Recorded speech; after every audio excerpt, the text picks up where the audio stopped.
is rather than leg dragging, we're gonna take both feet. We're just gonna hip in. So same thing, he's got his feet on my hips, right?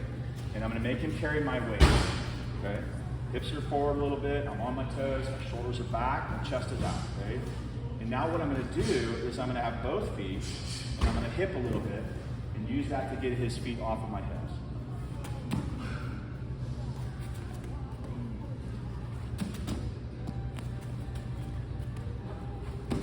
And you can see where this is gonna go, right? So I'm here, he's carrying my weight, I just hip a little bit.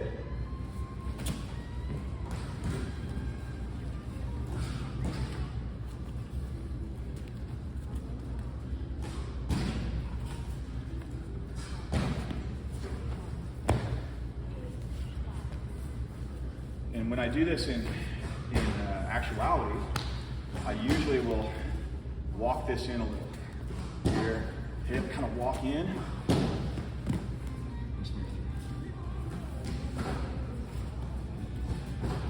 But the initial concept is just bump the hips and allow yourself to come through. Okay.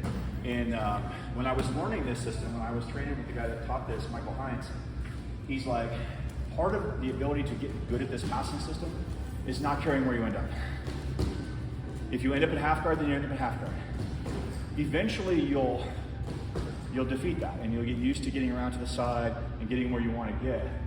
But to begin with, you can't really care where you end up, right? And the way he described it was, and obviously our school has everybody here has an amazing half guard game because of our lineage, but his philosophy is like half guard is halfway through the guard. Like I'm past your open guard and I'm past your knee shield and I'm past your closed guard and all I've got left to defeat is your half guard, right? So I've made progress. He views that as a win. I don't know, going against Dave or Bill or John, I'm not sure it's such a win. They end up in their half guard, right? But in order to get good at the concept of it, I can't care so much where I land. Eventually I will. Right? Like if we're doing this same thing and I really want to pass, I'm gonna come through, right? Now I care.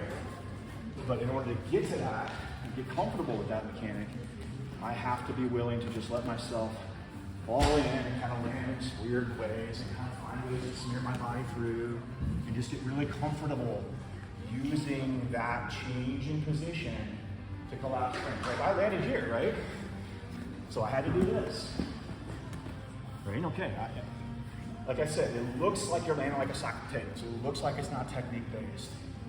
Like you're just falling sloppily into them. There's no concept to it whatsoever. But you will get to the point where you can control a little bit more where you're going to end up if you put the time in not caring where you end up. Being okay with just landing like a sack of potatoes. Does that make sense? All right, so Nick. Knee. Okay. Make him carry his weight. He's going to get both hands under. He's just going to hip a little and just let himself fall. Good. Okay. Again.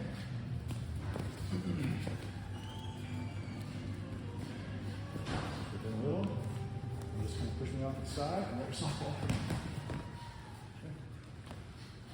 So that's the basic idea. Again, try to get out of the mindset, at least at the beginning of this, of carrying where you land. If it gets a knee shield, then just pass the knee shield. You can avalanche that too. If it gets a half guard, pass the half guard. You can avalanche that too. Or you can do any of the half guard passing system that we did a couple modules ago, right? We've got all that to play with still. I think it was the last module, right? So we still got all that to play with. So let's work this, and then we will do it like, how does it look if you really do care where you end up? I showed a little bit of that.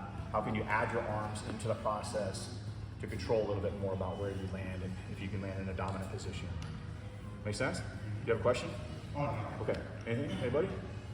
All right, 1, 2, 3.